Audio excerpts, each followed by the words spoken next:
On today's first base edition of Daddy. FantasyDaddy.com, we have top tier first baseman, a little bit of this and a little bit of that.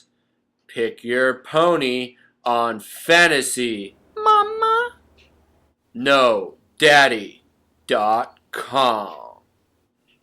Hello, FantasyDaddy.com viewers. It's Bo Fertig alongside James Boyer. And today, right now, we're talking first baseman, the boppers of the league majority of the time, supplying a lot of the home run numbers along with runs and ribbies. We'll get into that a little bit. But first of all, we're going to start talking about the hottest two first basemen in the league right now, and that's Chris Davis and Paul Goldschmidt. Yeah, Chris Davis got in the AL, Paul Goldschmidt in the NL. First, I want to start off talking about Chris Davis. This guy is having an absolutely amazing year.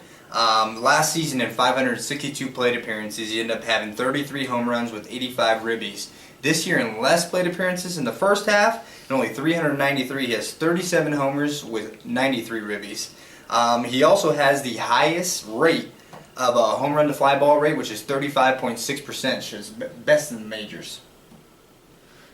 Paul Goldschmidt leads the NL with 77 RBIs, and he doesn't really hit in that great of an offensive lineup either, which is very surprising. But he went on a really hot month in June or May, around one of those months, and just really took off and hasn't looked back ever since. But I know you have some other numbers on Chris Davis that you wanted to talk about. Yeah, getting back to Chris Davis, like I said, he's having a great year. He leads the Major League Baseball in extra base hits with 64. He leads Major League Baseball in slugging percentage with a whopping 717. That'll be surprising if he can keep that pace. And as well as isolated power. This guy has the best isolated power in the league with 402. The only guy closest to him is Miguel Cabrera, and he has 100 points less isolated power of around 309. So those numbers are absolutely staggering. That isolated number is a great stat, especially when considering the guy strikes out 110 times in the first half, 6th most in the majors.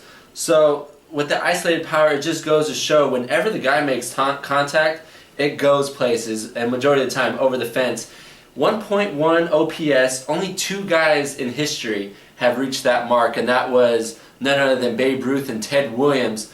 So he's really hitting in another league right now, and really him and Paul Goldschmidt, only two first basemen hitting over 300 with more than 20 bombs.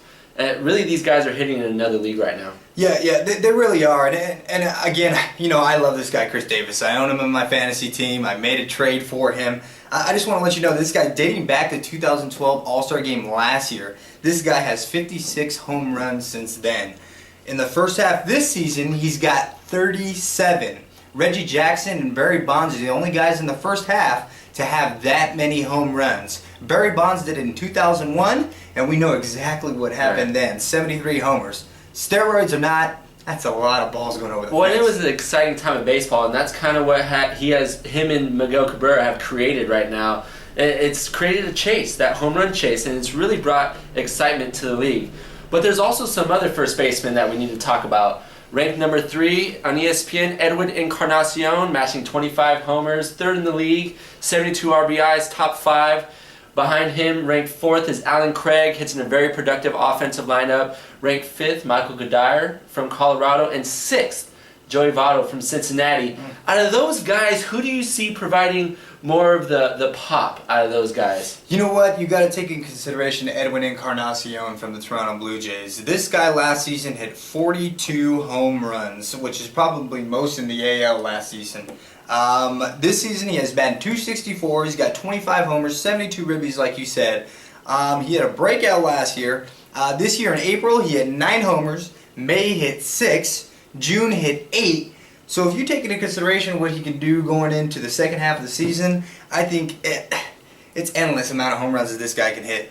Another thing to take into consideration is he absolutely rakes against AL East batting. That's a great stat. And who do you play in the second half, Bo? Right, you play majority of the time your opponents, your divisional opponents, in Camden Yards, Yankee Stadium, Fenway. These stadiums are great hitters' parks. Not only that, But there's a lot of talk in Toronto that when they open up those roofs during day games, it's like an alley. When you get it up in the air, that's why you're seeing Kobe Rasmus put up great numbers, Adam Lin, Bautista. Yeah. These guys are still putting up great numbers in the AL East, and a lot of that has to do with because of their lineup and because of the ballparks that they're hitting in. Yeah, and a little tidbit, a little extra stat for him.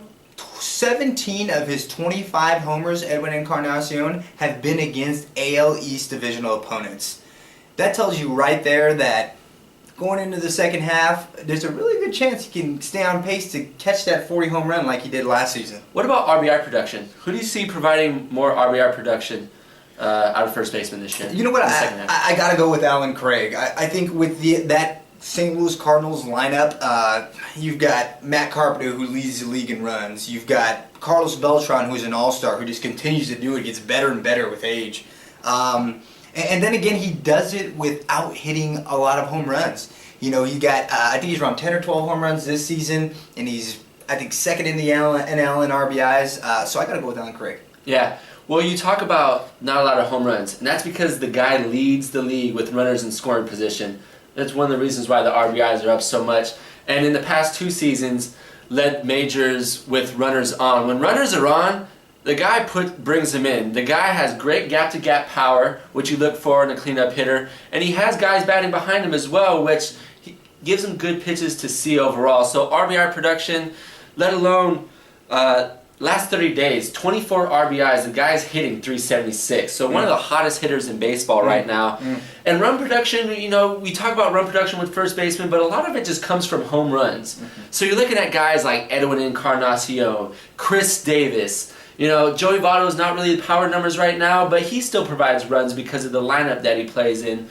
So we won't really get into a lot of the runs because the first basemen really provide a lot of them through their power hitting. Definitely. Unlike, you know, the shortstops and the second basemen that are leadoff hitters or table setters. But who do you see having the best hitting performance in the second half? You know what? You got to take a look at the RBI leader in the NL, Paul Goldschmidt. This guy's batting .313 this season, 60 runs, 77 RBIs. He had his breakout started in the 2011 postseason, and the year after that is when he's kind of started his legacy, I would say, in the NL. Okay.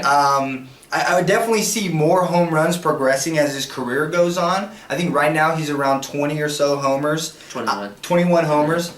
I know in the minor leagues prior to getting into the major leagues, in Visalia A-ball, Goldschmidt hit 35 home runs and 525 at-bats. And in Mobile, Alabama, in Double-A ball, he hit 30 home runs in 366 at-bats. So that just shows kind of what he's capable of. As soon as he gets comfortable with, you know, major league pitching, I think that you will definitely see those power numbers increase. Give me a guy like Joey Votto for most hits in the second half. Career .317 hitter, hitting .318 right now. 2010 MVP, hit .324. The power numbers aren't there, but the Great American Ballpark, great hitting stadium, great hitters ballpark. So give me Votto for the average.